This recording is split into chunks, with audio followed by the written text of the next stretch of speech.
Meeting the world's richest comedian is easier said than done. He's not all over podcasts and movie screens. This comic has built a comedy empire, all without having to leave his home. So when I first started researching this topic, I assumed the answer was easy. I immediately went to the two-time Forbes highest grossing comedian winner with his $22 million tour and $59 million year. I'm talking about Kevin Hart. Kev gets most of his bread off stage, making millions in movies, endorsements, and big media deals. Most recently, Kevin combined two of his production companies, Heartbeat Productions and Laugh Out Loud, into Heartbeat, now valued at $650 million.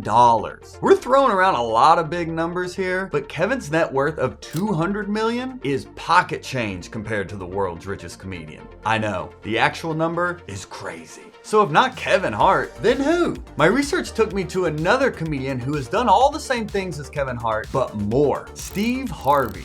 He is a rare breed that has transcended stand-up comedy and become a well-known face on both radio and TV. In addition to Steve making millions with the Kings of Comedy, both on tour and on the big screen, grossing over $38 million, that just scratches the surface of what he does with his radio show, where he banks 20 mil a year. And when it comes to TV, you can't even turn one on without seeing Steve Harvey on his daytime talk show, his judge show, or Family Feud, where he is making 10 mil a year. And like Kevin Hart, Steve has his own production company, Steve Harvey Global, but also his own investment firm, Harvey Ventures. And all of this work adds up to his net worth of $420 million.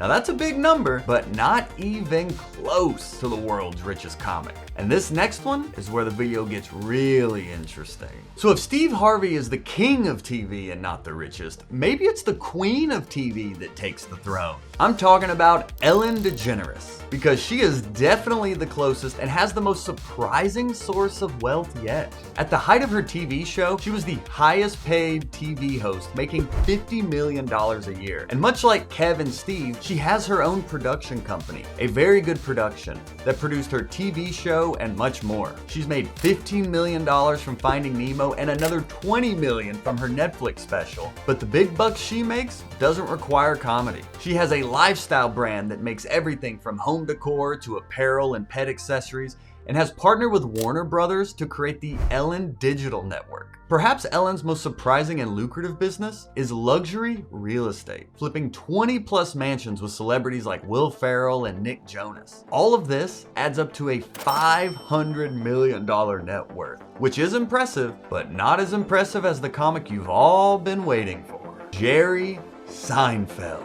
Jerry made and continues to make his wealth off two main things: his stand-up and his TV show. Jerry's stand-up recently made him $20 million on tour and another cool $100 million from Netflix for two specials and his show Comedians in Cars Getting Coffee. Now, this all sounds like a lot, and it is, until we talk about his TV show. Seinfeld is the most profitable half-hour TV show in history, making $4 billion so far. My God, you're rich. Now, of course, Jerry doesn't get all of that, but he still gets enough to make him the richest comic in the world and afford him luxuries of sneaker collections in the hundreds and one of the world's largest collection of vintage Porsches. I had no idea you had this kind of money. In addition to cars, Jerry has also been known to own private jets, yachts, and lots of real estate. But just like all the other comics on this list, Jerry has his own charity. With his wife Jessica, they have Good Plus, a foundation that works to dismantle generational poverty and provides everything from food to educational assistance for those in need. Now, it's important to remember, Jerry grew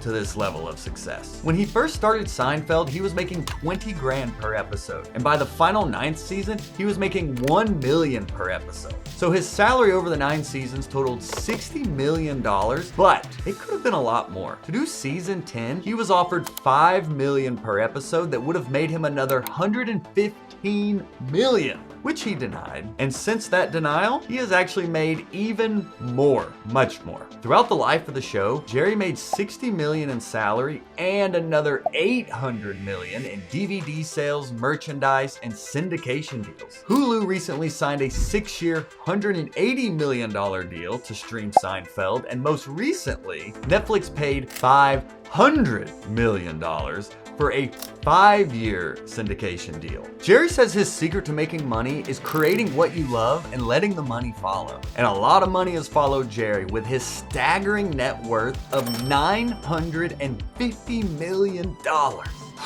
So if you love this video, follow Jerry's advice, subscribe so my wife doesn't make me get a real job.